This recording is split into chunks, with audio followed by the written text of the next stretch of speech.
Welcome into the LSU Sports Insiders special live edition. I'm Zach Ewing, joined by Reed Darcy, one of the Advocates writers covering the LSU football team. And we are here, as you probably know, because the saga is finally over.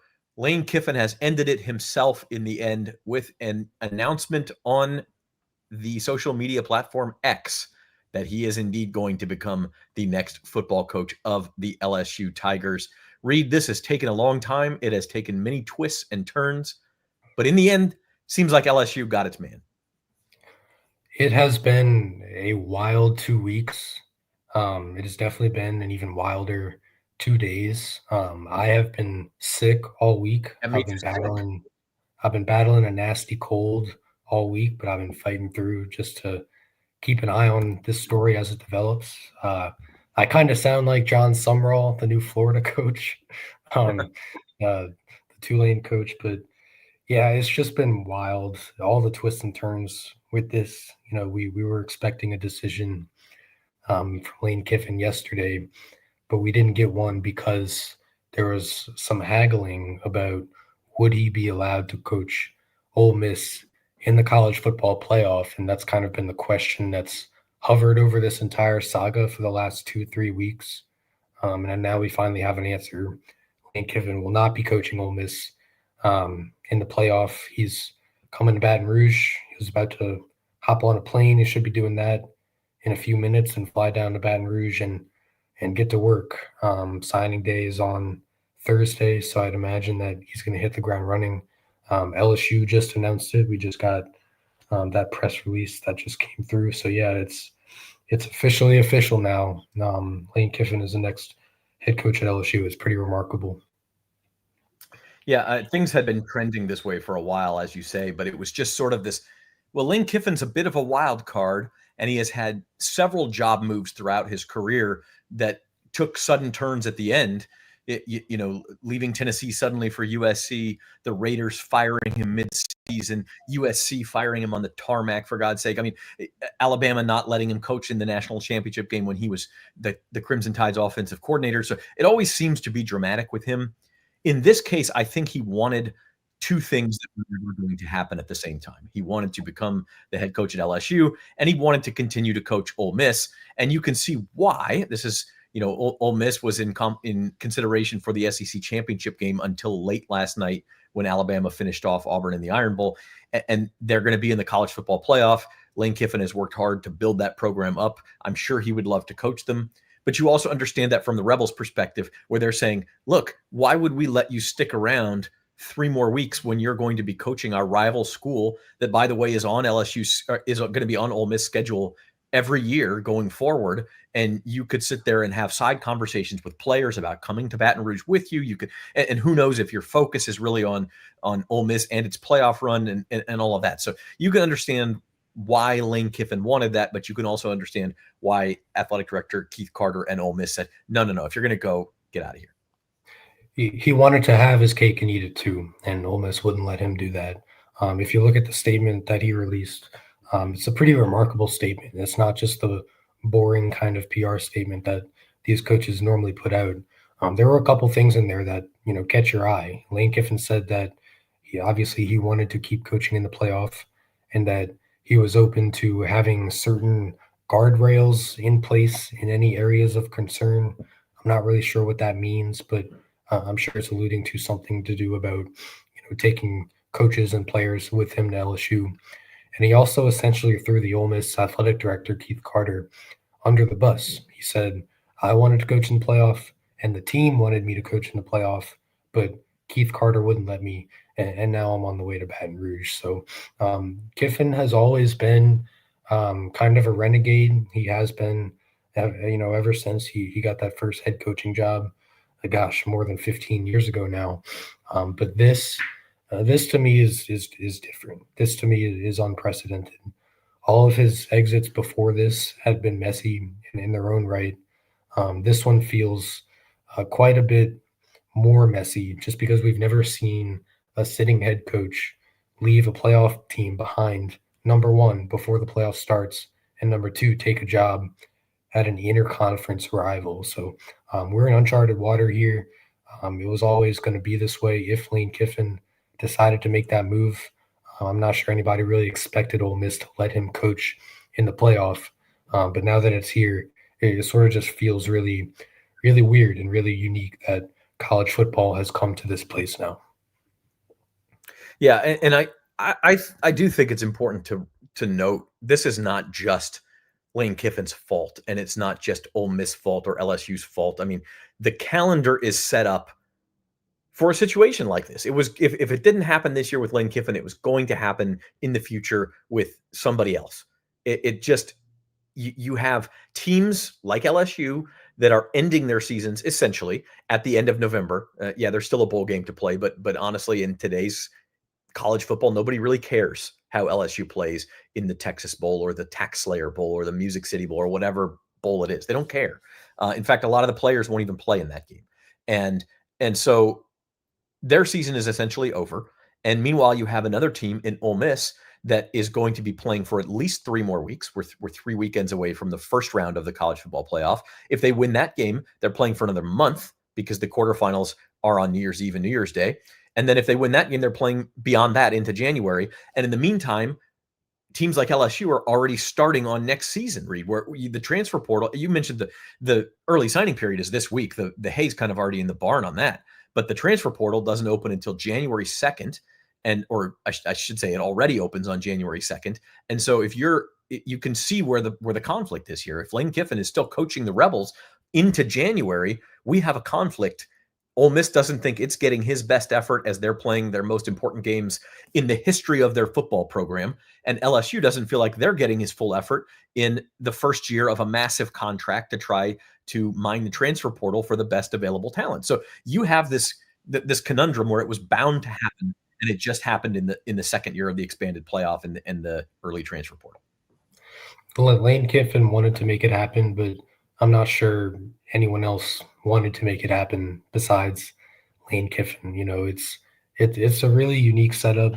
The NFL does not do free agency and the draft right before the playoffs start. That's not how the NFL works. College football is different in that, it has an academic calendar to keep in mind. The reason why that there's this early signing period that has turned into the signing period.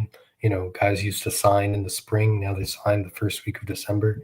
The reason why they wanted to do that was because coaches wanted to get their full roster in place or as many players as they could in place for spring practices, which are usually around April and May. And so in order to do that, you needed to have them on campus in January by the start of the spring semester. So it's a convoluted mess. I know Nick Saban has floated out solutions to the mess to reorder the calendar. But the thing to me is that, the calendar only fails and these issues are only exposed if a coach decides to leave a playoff team for another team in the same conference. Earlier today, we got the news that the Tulane coach, John Sumrall, is going to be the coach at Florida. He's expected to coach, in the playoff if Tulane makes it by winning their conference championship game on Friday. And I believe we already had the news that Oklahoma State was hiring the North Texas coach. If North Texas makes the playoff, he's going to keep coaching in the playoff because it's a step up for him. North Texas and Oklahoma State aren't necessarily going for the same caliber of players. So this is a unique situation. It shouldn't have come to this unless there's a coach out there willing to leave behind a playoff team and go to take a different job in his own conference. And that first coach happened to be Lane Kiffin. And you probably could have probably predicted, or at least put Lane Kiffin on a short list of guys who would do that. But in all seriousness, again, I don't know that Kiffin is really at fault here of the calendar being what it is. You wouldn't expect a lot of coaches who are in the college football playoff competing for a national championship to jump to another job. But, as the playoff expands, that becomes more and more of a possibility. Like let's say we go to 16 or even 24 teams. Like at some point, these coaches are going to know, John Sumrall, or as you mentioned, the North Texas coach, and I'm blanking on his name right now. Eric Morris. Yeah, Eric Morris is his name. These guys know, like they have a very, very slim chance of progressing in the college football playoff, much less winning a national championship. Lane Kiffin, you could say, at least has a reasonable chance at doing it at Ole Miss, but instead, he leaves, and it's, by the way, it has put the Rebels in a pretty terrible spot as well, because they're going to be way behind on the coaching carousel. And in response to that, they have just elevated their defensive coordinator, Pete Golding, to not only interim head coach for the playoffs, but he is going to be their head coach, I believe, permanently, or at least into next season. We'll see what happens after that. But I think they felt like there's no way in this environment, with our team still playing and transfer portal, all that kind of stuff, that we could go outside the program and bring somebody else in. There's just no time for that. So that's what's happened for Ole Miss. Now on the LSU side of things, and by the way, we're going to be joined shortly by Wilson Alexander from the New Orleans airport. They just landed in New Orleans, he and Scott Rabelais, on their way back from Oklahoma City, covering the LSU-Oklahoma game yesterday, which, by the way, happened. None of us have really talked about it, but LSU did lose to Oklahoma to end the season yesterday, in the regular season. And Wilson Alexander will be joining us from MSY shortly. But I did want to talk, Reed, about just kind of how LSU pulled this off, because it's 5 weeks to the day since the Tigers fired Brian Kelly. It's like 4 weeks to the day since we thought this search was a complete mess. We had, interference from the state capitol. We had athletic directors being fired. We had a new athletic director it was unclear whether he was the interim AD or the permanent AD. We had a new school president who was kind of, misspeaking in public settings. And it just looked like a total mess for LSU. But in the end, they get their guy. Why do you think that is? Probably has something to do with the recruiting at the high school level. I'd imagine Lane Kiffin did a wonderful job at Ole Miss building that program into a national power, and he did it through the transfer portal. It's a tough position to be in. He did it really well, but if I'm Lane Kiffin, I'm not thinking that is a very sustainable model of success. The transfer portal can be pretty finicky. You don't exactly know what you're going to get from it year in and year out. They've done a great job of identifying players, getting them on campus and developing them, like Trinidad Chambliss, their quarterback, who was a Division II player last year. But again, I don't think he wanted to be in a position where he was dependent on the whims of the transfer portal. I think he wanted something a little more sustainable. And few schools, few states offer the recruiting footprint in the high school ranks that LSU does. And so I'd imagine when he was weighing the offers between LSU and Ole Miss, the money for him and his staff was the same. The money for the roster was pretty much the same. But the difference is that there's an easier path, easier access to talent at LSU. And he probably thinks that it's a little more sustainable to build his program through the high school ranks by signing these top 5, top 3 high school classes, and then supplementing any needs you might have through the transfer portal. I'd imagine he got sick of the portal and he wants to lean away from that as his LSU tenure goes on. That was probably reason number one. I just didn't expect him to. Sorry, go ahead, Zach. I was just going to say that's a good point. I also think LSU probably has the resources to give him maybe even more. And Ole Miss was terrific in the portal in the early days of NIL. But I think LSU probably has even more resources for him to sort of mine that portal.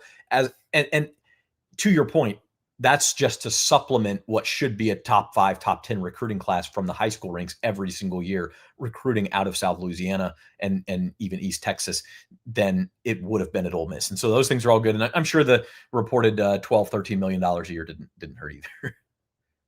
No, it didn't, but it was the same at Ole Miss. The thing that early on in this process, I'm remembering like right after Brian Kelly got the job, or right after Brian Kelly got fired, I was having a tough time imagining how Lane Kiffin would get this job. I was just always assuming that in order for it to work, he would have to stay on with Ole Miss through December, at least through Christmas, So I always kind of pegged him as a long shot for this job, even though it kind of made sense for him to make that slight jump in program status from Ole Miss to LSU. But never once did I consider the possibility that he would be willing to walk away from everything he has built at Ole Miss right before they are about to play the biggest games in school history, and right before they are about to really start competing for a national championship. So it's just that to me is the most shocking part of this. It's not the fact that he chose LSU or that he's now going to be the highest paid coach in the country supposedly. It's that he was willing to walk away from a playoff team and from a potential national title run to take this job. And so that to me is something I'm still trying to wrap my head around. Yeah, absolutely. You are watching the LSU Sports Insider special live edition. We are brought to you by Jerry Lane Cadillac. Command the road in a Cadillac where luxury, power, and presence come together. Experience it today at Jerry Lane Cadillac.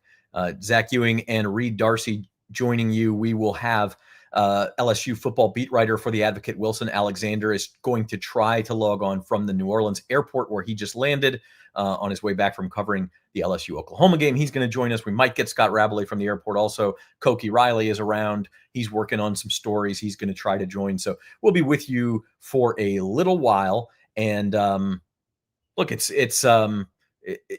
do think, to your point, Reed, like, LSU is walking a bit of a tightrope here. If they did not get Lane Kiffin, if Lane Kiffin said, no, I really want to, but I can't walk out on this team before the college football playoff, which was a very perfectly reasonable thing for him or anybody to say. If he had said that, you start looking around. Now, John Summerall took the Florida job. Maybe John Summerall, if he didn't see the writing on the wall at LSU, would have hung around, seen if there was an LSU offer. Maybe the same thing with Alex Golish, who's going to Auburn. Or I mean, but none of those coaches are obviously have the same pedigree as Lane Kiffin. So LSU is really kind of rolling the dice, going all in for Lane Kiffin here. And if they didn't get him, I'm not sure what the backup option was. Wilson has said it was Eli Drinkwitz, but Eli Drinkwitz signed an extension on Friday. Now we'll never really know exactly, did he essentially know that Lane was accepting this job before he signed that extension? Probably, or would he have taken this job if Lane had kind of bowed out, like you mentioned? But yeah, it was really him. It was Clark Lee at Vanderbilt, but he also signed an extension late this week with Vanderbilt. So LSU's options really dwindled pretty quickly here in the lead up to the game against Oklahoma. So I think once they got to this process with Kiffin, it was really just they were just in too deep with Lane. It was really him or no one else. Maybe they could have pivoted quickly to John Summerall, but it felt like Florida really was intentional about going after him and making him a priority pretty quickly in their process once they realized that Lane wasn't really interested in them. So these things can move pretty quickly. I bet LSU could have tried to pivot to Summerall, but maybe that process had gotten a little too far along but before it was time for them to swoop in if Lane had turned them down. But it seems like Lane had kind of given them the green light maybe a few days ago now. So it's kind of we don't know exactly what the timeline was, but you can kind of guess what it was based on these coaches' decisions to either sign extensions with their current schools or accept jobs with new schools.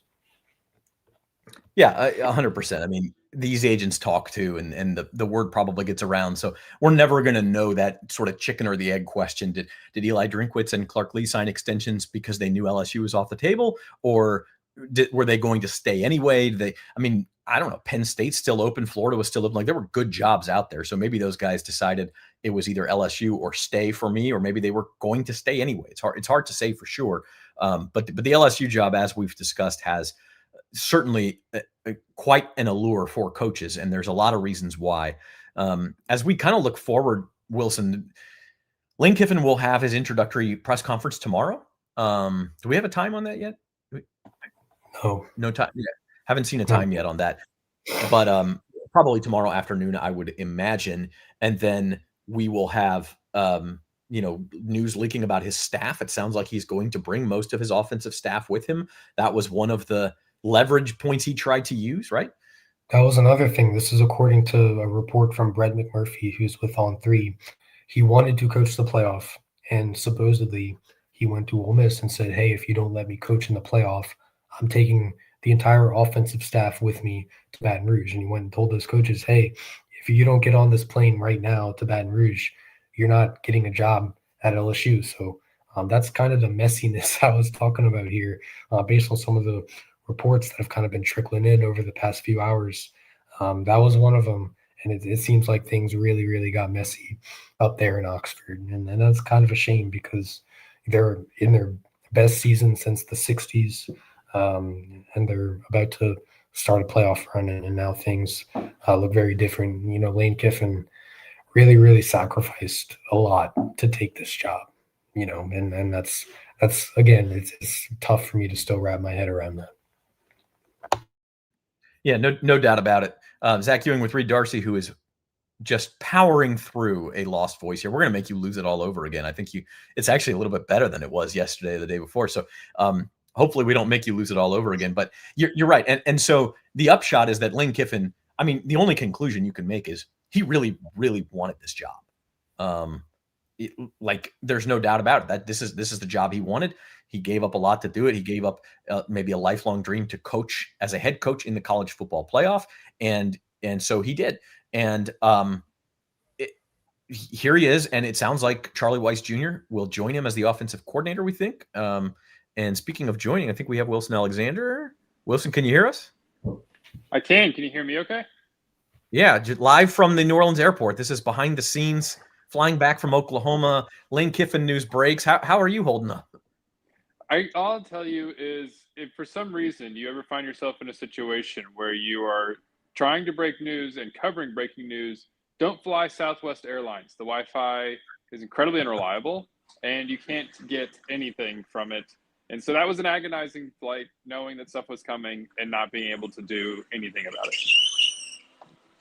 Come on, load. Yeah, we've all been there. So anyway, the news has broken. Lane Kiffin really essentially made it official himself with his statement.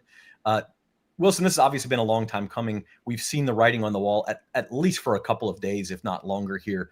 But when it does become official, what's your sort of gut reaction to Lane Kiffin, new LSU football coach? This is the number one target that LSU had going into the search to replace Brian Kelly.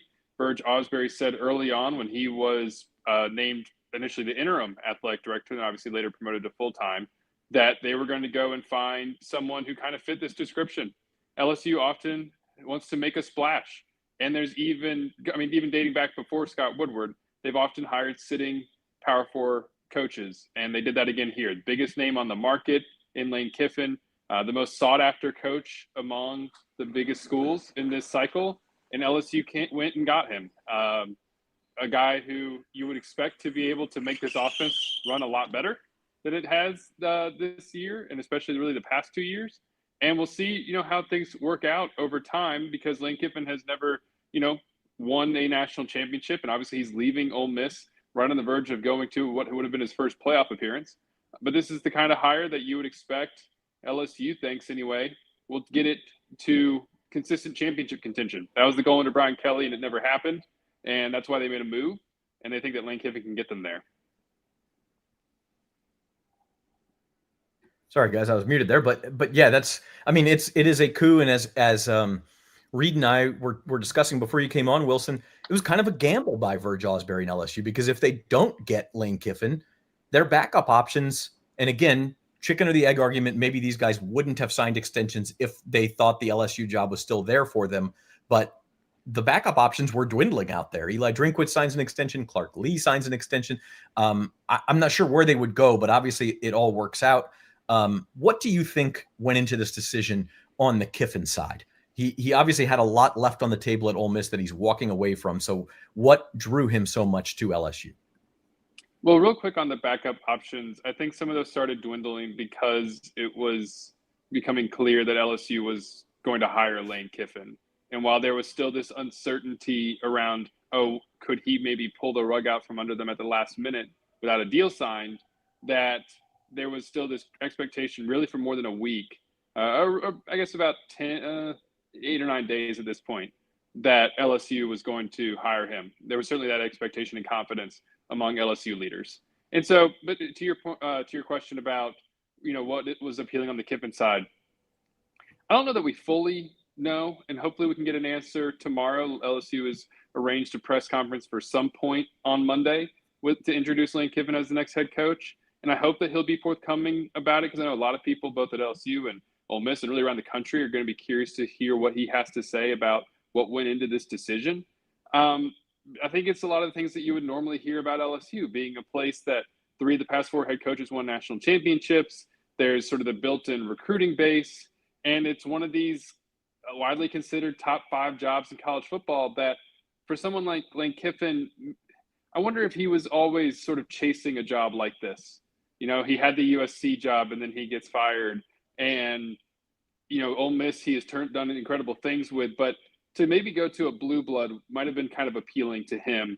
As some LSU sources put it, we think he's making a 10-year decision instead of a 10-day decision. That was sort of from their vantage point how they saw it, and maybe kind of how they pitched things to him as well. I'll learn to unmute sooner, I swear. Trying to track the New Orleans Saints as well on a crazy day in South Louisiana, but it is obviously a banner day in really the history of LSU football. I mean, every time you hire a new football coach now, it is a big deal. What do you think is next, Wilson? Obviously, Lane Kiffin will be here tomorrow. Charlie Weiss Jr. and the offensive staff apparently on that plane with Lane Kiffin back to Baton Rouge, and so that part of the staff is probably in place. After that, I guess defensive staff, you have early signing day in 3 days, then it's to work on the transfer portal. Like, this is going to be a crazy time for Lane Kiffin, for LSU, for yourself, and for all of us. It is. The next thing will be to finalize everything with the coaching staff. Who's retained? Who's brought over from Ole Miss? I had a conversation with someone this morning talking about, is Blake Baker going to be retained? I think there's a strong possibility of that, but it's not something that's been finalized. I mean, Blake Baker was under the impression that he might get retained when LSU, under Brian Kelly for the first time, and obviously he wasn't. So I know that nobody over there is going to sort of for sure say that they think they're being retained until Lane Kiffin actually and LSU's administration signs off on that and makes it sort of final. But it seems like things could be headed in that direction, especially with Pete Golding staying at Ole Miss. It might make a lot of sense just to retain Blake Baker and keep some things intact on that side of the ball, because it's been playing well this year. They need to continue to get better, need to continue to add talent, but there's promise there. And so the other thing that's going to be really interesting is the front office. Does Lane Kiffin bring Billy Glasscock with him from Ole Miss, or does he retain Austin Thomas? LSU brought Austin back from Ole Miss just about 2 years ago now, and Austin has a long relationship with Lane Kiffin, but sources have told me that it frayed after he left Ole Miss, after that 2023 season. And so what does Lane Kiffin want to do there with his general manager is going to be a really interesting decision as well. LSU's put a lot of time and resources into building that front office, but Lane Kiffin might want to reshape it in some way. And so we'll see where things go there as well. But it's all going to be about, in these upcoming days and weeks, finalizing the staff. I think that the finalizing of the staff could potentially happen rather quickly, especially if Lane is able to bring a lot of the offensive coaches over from Ole Miss with him. It's going to be fascinating to see who exactly gets off that plane in about 45 minutes or so in Baton Rouge. Yeah, no doubt about it. Tell you what, I'm going to let Reed Darcy have his final thoughts in here, because we've got Koki back waiting to join the pods here. So Reed, we're going to talk about this for a while now, but just with the news fresh in your mind, Lane Kiffin is the head coach of LSU. What are your final thoughts here? Yeah. Hi, Wilson. Sorry about my voice. It's pretty bad. But I think, Lane Kiffin, these first couple of days, I think he would be pretty smart to retain Frank Wilson and to retain Corey Raymond, because I think those two guys can do a good job of keeping their current recruiting class in place, ahead of the early signing period, because those guys have been recruiting all of the guys that LSU has committed so far, and they can, if they're on staff this week, and they can really seal the deal with those guys and keep that group in place, because that's really important, I think, for this LSU staff. And then, I also am wondering, what Ole Miss players might follow Lane Kiffin from Oxford to Baton Rouge. We're not sure exactly how the team kind of is taking in the news that happened today, but I'd imagine there's going to be a few that are going to want to make that jump as well and follow their coach. So that's what I'm thinking about right now. I think I'm going to go get a cough drop and some and some hot tea, and I'll leave y'all to it. All right, that's Reed Darcy. We're going to let him go and bring on Koki Riley. Koki, we got Reed's final thoughts. We'll get your initial reaction now. Again, something we've had days or even weeks to think about the possibility of, but there was always that lingering doubt. I mean, I even remember talking in Monday's pod, like saying, well, maybe it's not done. Maybe Lane Kiffin hasn't made up his mind. He's made up his mind now. Yeah, he really has made up his mind, and it feels like this was like our long national nightmare has finally come to an end. This has been a 2-week odyssey of speculation and reporting and more reporting and more reporting about whether this was actually going to happen or not. And finally it has. And LSU has found someone who was easily the best head coaching candidate on the market, outside of, I guess, maybe, I mean, I guess you could argue James Franklin because he made the playoff, but he also did it at a place where it's much easier to make the playoff, arguably, at Penn State. But with Lane Kiffin, they have a proven winner. They have someone who's going to totally revitalize and change this offense, no matter how many staff members he brings from Ole Miss. And they have someone who has, consistently won in this era of college football and understands the importance of the transfer portal. And also is someone who does actually have a pretty decent track record of recruiting when you look at his recruiting classes at USC, which seems a little niche for this exercise, but I think it is pretty important to point out because he didn't have the greatest recruiting classes at Ole Miss. None of them made the top 15 in the country, but at USC he had 3 top 10 recruiting classes there, and that's just a key requisite of the LSU job. You have to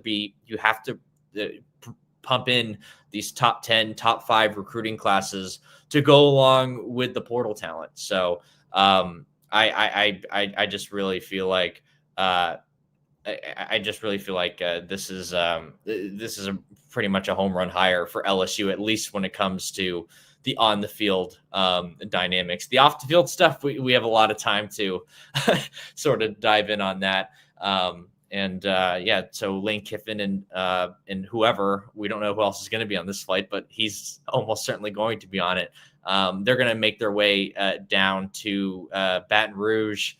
I want to say momentarily. I keep on checking the flight logs to see whether these flights have actually left Oxford or not. They haven't yet, but I'm going to keep an eye on that. And so when they do, I might have to jump off this call, but wanted to at least get some thoughts in there on that. Yeah, we need you at the airport, Koki, because I'm at the New Orleans airport. We need you at the airport when things are happening. That's true.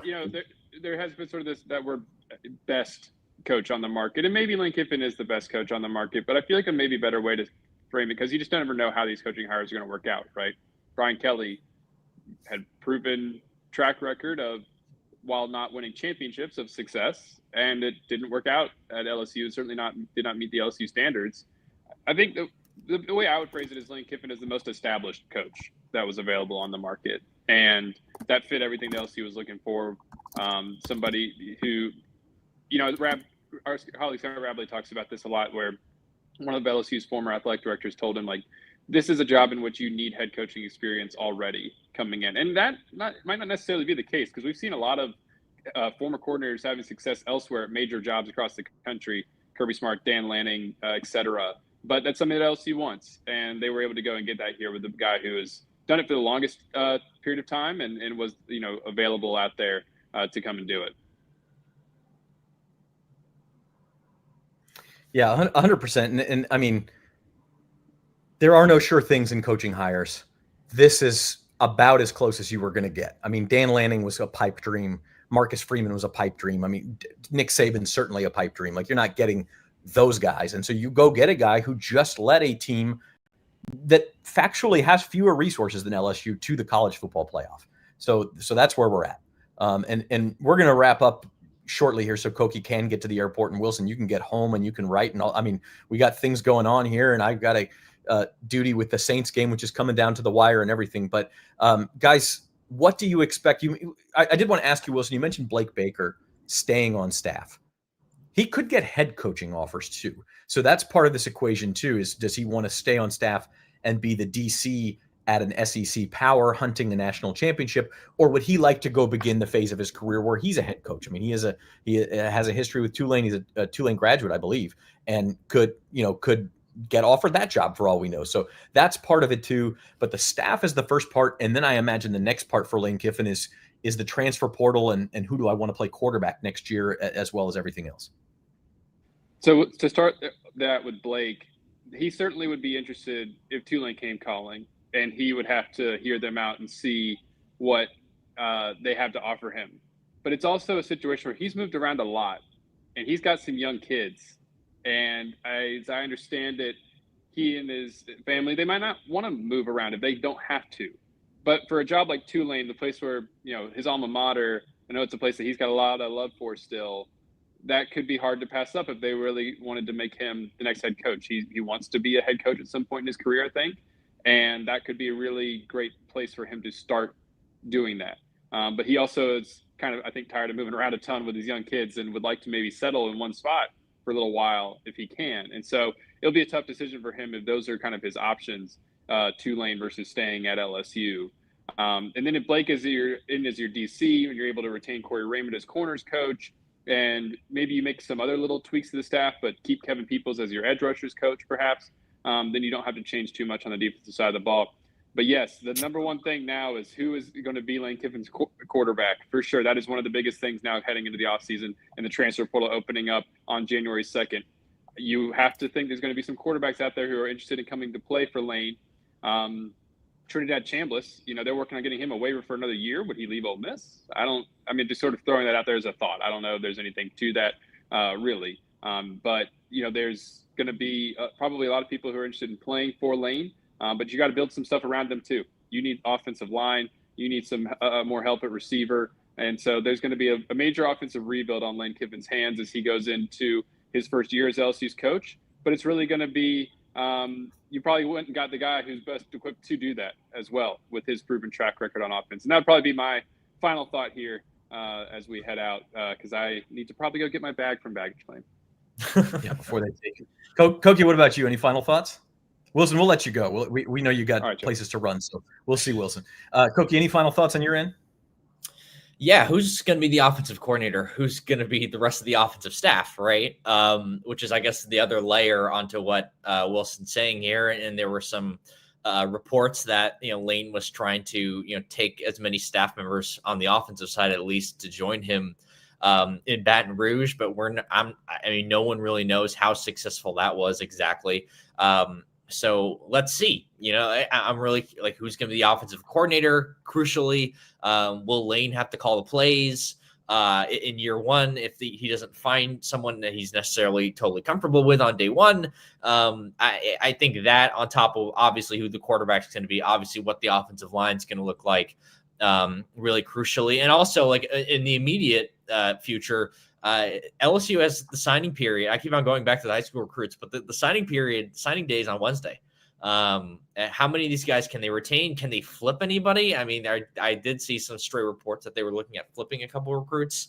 Not sure how that's going to go now with given all the staff overhaul that's happening right now. But to that point, just to interrupt you real quick. I'm sorry, Koki, just to interrupt you real quick to that point. LSU was getting recruits without a freaking head coach. I mean, that's how desirable this program is for a lot of these high school guys. So I think as far as maintaining, they're going to be able to do a lot of that. Now, can Kiffin bring anybody else with him is another question, but I'm sorry, continue. Yeah. And could he bring any Ole Miss recruits with him? Right. Like that's a whole other angle of this. There's just so many different things that we're going to have to take a lot of time to parse through. But for now, the big news, Lane Kiffin's LSU's next head coach. And I want to say that I saw this coming as someone, remember we did the prediction show with Jackson and Wilson, and I said he was coming, but now that it's happened, it's still pretty surreal. Yeah, feels like a coup for LSU. They have Lane Kiffin as their head football coach After a couple of disappointing seasons, the new era of LSU football has begun. We will have full coverage for you at theadvocate.com/LSU from Koki, from Wilson, from Reed, and also Scott Rabelais is on the case. And we will have LSU Insider podcast for you a couple times a week, basically the whole year round. Maybe go down to one a week during the summer a couple times, but that's about it. We will be here the rest of the way. So this has been the LSU Sports Insider live reaction show. It's brought to you by Jerry Lane Cadillac. Thanks to Reed Darcy and Wilson Alexander for hopping on. He's Koki Riley. I'm Zach Ewing, and thank you.